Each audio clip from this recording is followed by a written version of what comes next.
just never know as you breeze through life what sort of lives the people you bump into have led. The nice middle-aged woman who serves you at the till in the supermarket may have been hooked on glue when she was 12. The cheerful old chap who says good morning at the bus station could well have spent 40 years in prison.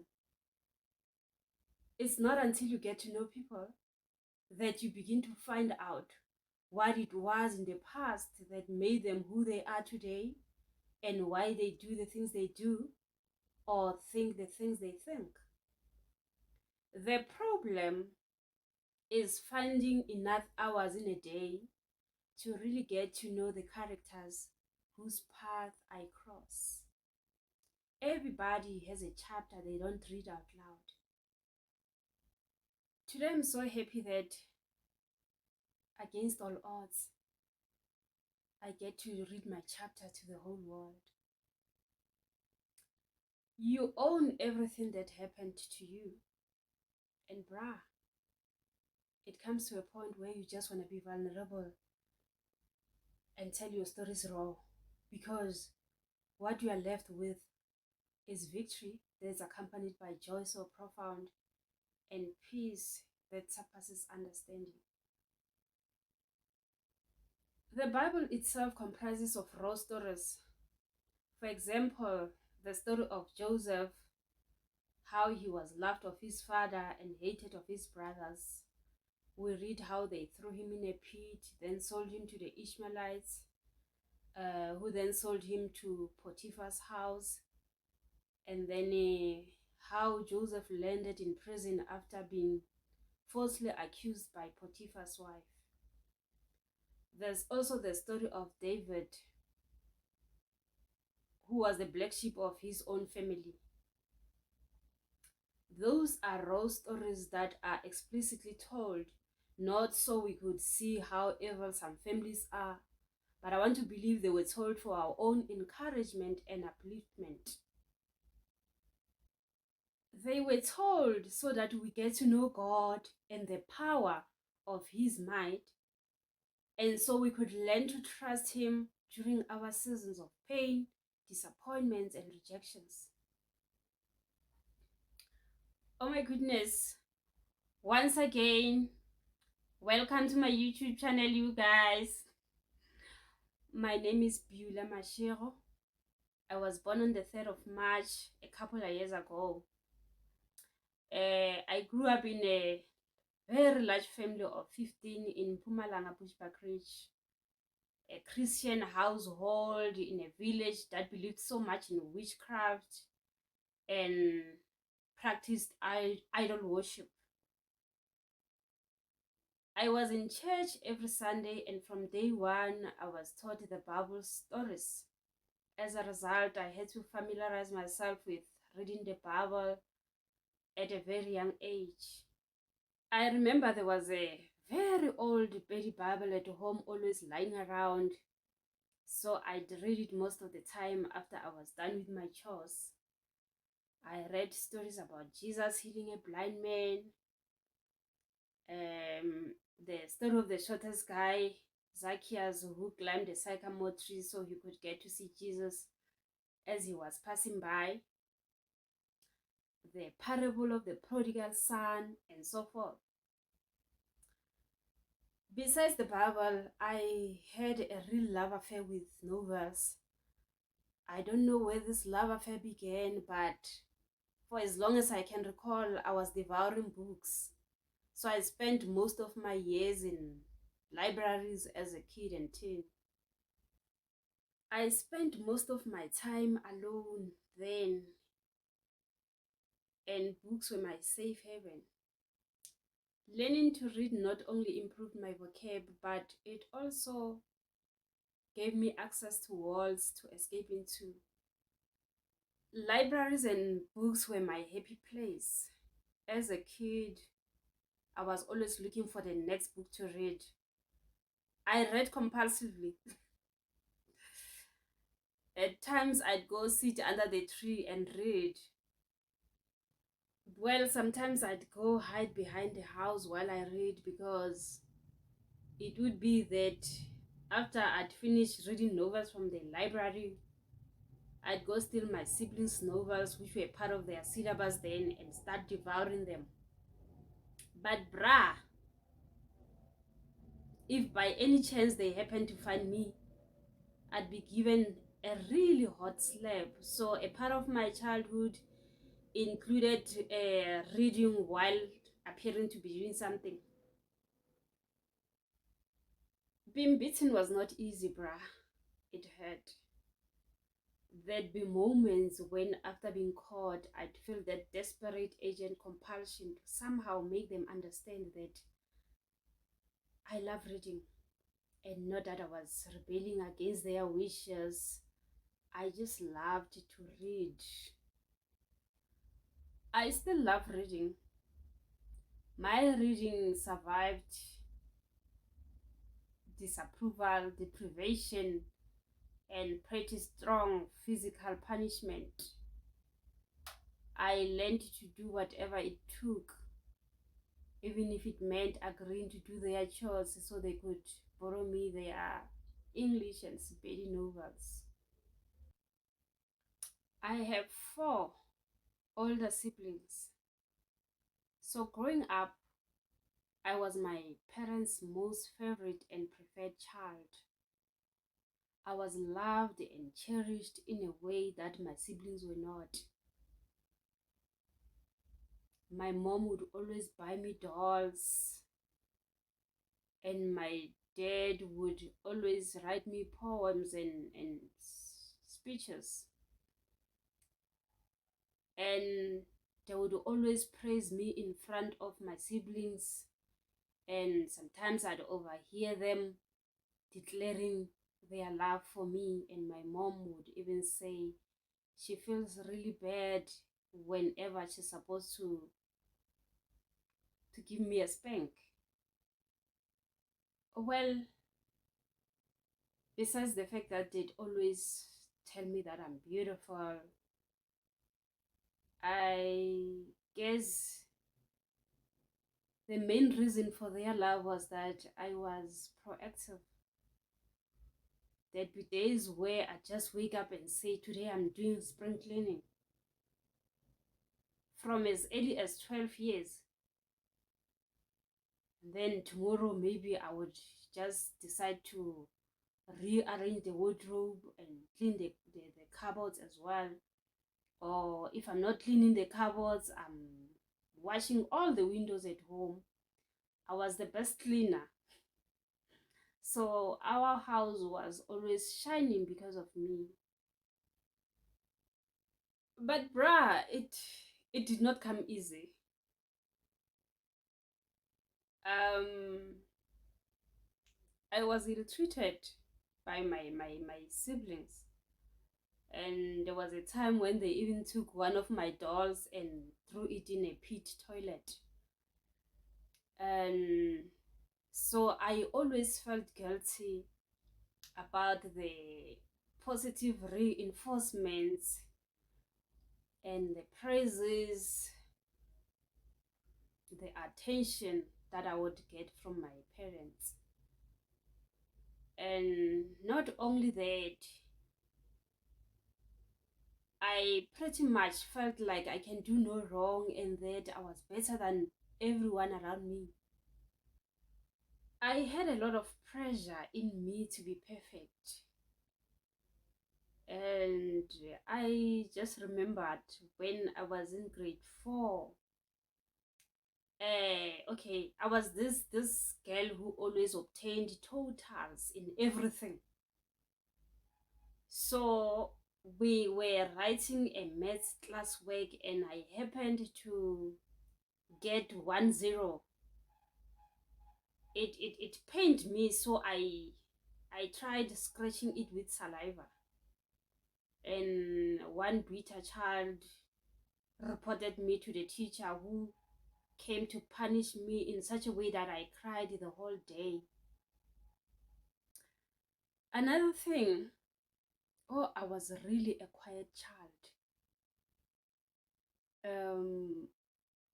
From grade 1 actually to 7, I couldn't even raise my hand in class. Although you'd find that I know most of the questions, I have answers to most of the questions posed, I couldn't bring myself to raising a hand in class. That's how shy and quiet I was. In fact, I have a childhood friend, so every time I go home, she just say, "Oh, Nabula, you were such a fool." I was really quiet. And teachers got to know me through my schoolwork because I was always obtaining 100%, even in essays. So they'd come and say, Kantu, who is Beulah? Kantu Butlali, so you are this wise. No, no, no, no. In fact, this is how did react. Haibo, Kantu Butlali, so wena. And I remember one of my school reports was once written, this remarks, ngwana o bohlale empa ge re mmoledisha ga rate go bolela. That is to say, this child is a genius, is intelligent, but whenever we try to speak to her, she doesn't want to speak. And I remember the laughter at home over such, and I became even more shy. It was as though I could tell them to stop laughing at such remarks.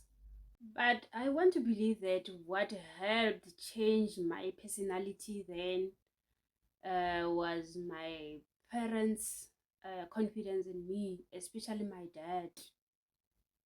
The guy really believed in me. And I remember I was always in the same class with teachers' kids. So no matter how excelling I was, it would happen that at the end of the year, they'd give me a position 9 or 3, sometimes 5. And my dad would really get worried. I remember he'd say that, "Ngwana wa ka o ba mo ropa." And you know, I loved the way he was so confident about it. He'd say, "You watch, my daughter will start obtaining her deserving position in grade 8. Guess what? It happened as my dad predicted. The first trimester in grade 8, I started obtaining position 1 in my class and in all grade 8 classes. As a result, I earned myself a school trip together with other geniuses from other grades to Ingala Game Reserve in Hoedspruit, where we were taught about wild animals. It was fun. I was shy and I was not talking even there. I remember they would ask me what I've learned during the, what you call this, touring. We would climb on the Land Rovers and we'd go on a tour, and they teach us about wild animals, the lions, the rhinoceros, elephants, and so forth. So it would be that each day we went for 3 days. So each day we'd go sit around the table, and the tutors would be asking us questions about what they taught us. Mina, I would just look at them and keep quiet, and I did not even see anything wrong. I was a really strange child. I was so shy and too quiet. Well, guys, I'd paused my shoot to go view a guest house with mamas from church.